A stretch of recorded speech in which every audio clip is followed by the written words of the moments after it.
वन्दे शम्भुमापतिं सुरगुणं वन्दे जगत्कारणं वन्दे पन्नभूषणं शशिधरं वन्दे पशुपतिं वन्दे सूर्यशशाङ्कमणिनयनं वन्दे मुकुन्दप्रियं वन्दे भक्तजनस्वरं वन्दे शिवं शङ्करम्।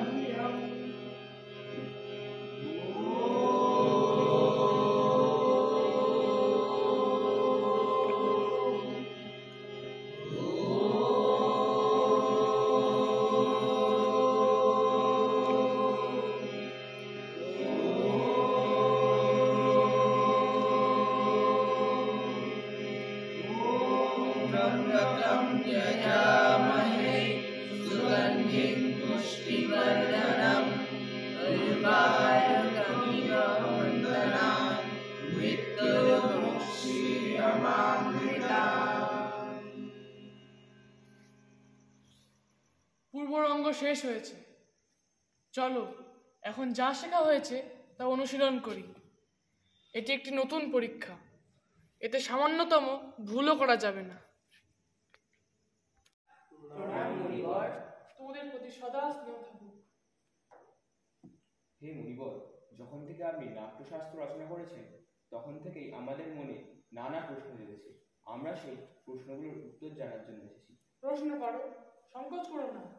মুনিবর, নাট্যশাস্ত্রের উৎপত্তি কিভাবে হয়েছে? এর উদ্দেশ্য কি? তুমি খুব ভালো প্রশ্ন করেছো। এই প্রশ্ন শুধু নাটকের নয়, বরং জীবনের সারকে বোঝার একটি মাধ্যম।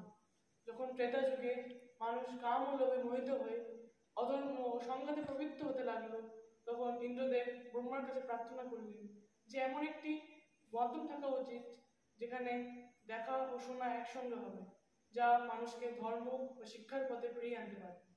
কিন্তু গুরুদেব, বেদ তো জ্ঞানের ভাণ্ডার, তাতে বিশ্বজগতের রহস্য লুকিয়ে আছে।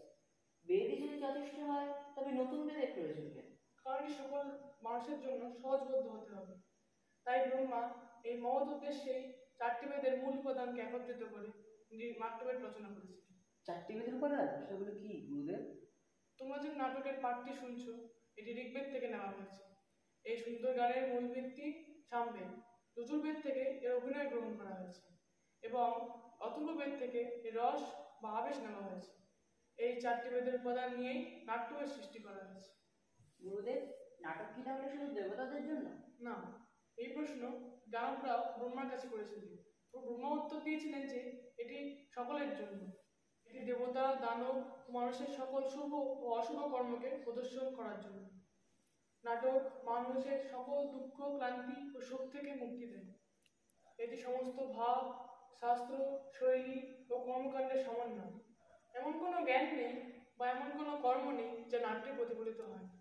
আশ্চর্য, গোটা সৃষ্টির সংমিশ্রণ, লৌকিক অলৌকিক উভয়, বহু ধর্মের সমন্বয়, সমস্ত জীবের ভাবনার প্রতিফলনশীল শিল্প।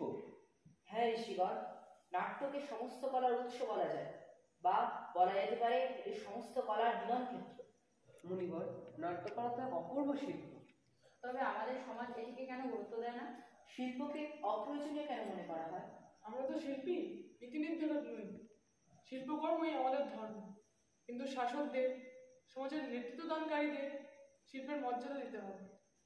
নাটক শুধু শিল্প নয়, এটি সমাজের দর্পণ। এটি মানবতাকে সত্যের পথে পরিচালিত করার একটি মাধ্যম। নাট্যমঞ্চ জাতি, ধর্ম ও ভৌগোলিক সীমারেখার মধ্যে গিয়ে সমগ্র মানবতার সার্বিক কল্যাণের কথা বলে। নিঃসন্দেহে মুনিবর। শিল্পহীন সমাজ পশুর সমাজের মতন। এই আশা ও প্রত্যাশা নিয়ে শিল্প ও শিল্পীদের সমাজ প্রাপ্য সম্মান দেবে। আমি নাট্যবেদকে পঞ্চবেদ বলে অভিহিত করেছি। পঞ্চম বেদ, সমস্ত বেদের জ্ঞান। সমৃদ্ধ হোক রাষ্ট্র, সকলের আশা পূর্ণ হোক। এই বিশ্ব হোক চিরসুখময়, সর্বদা পরিপূর্ণ হোক। পৃথিবী হোক সবুজ শ্যামল, উজ্জ্বল থাকুক আকাশ। সজ্জনেরা থাকুক নির্ভয়, অসুরদের হোক সর্বনাশ।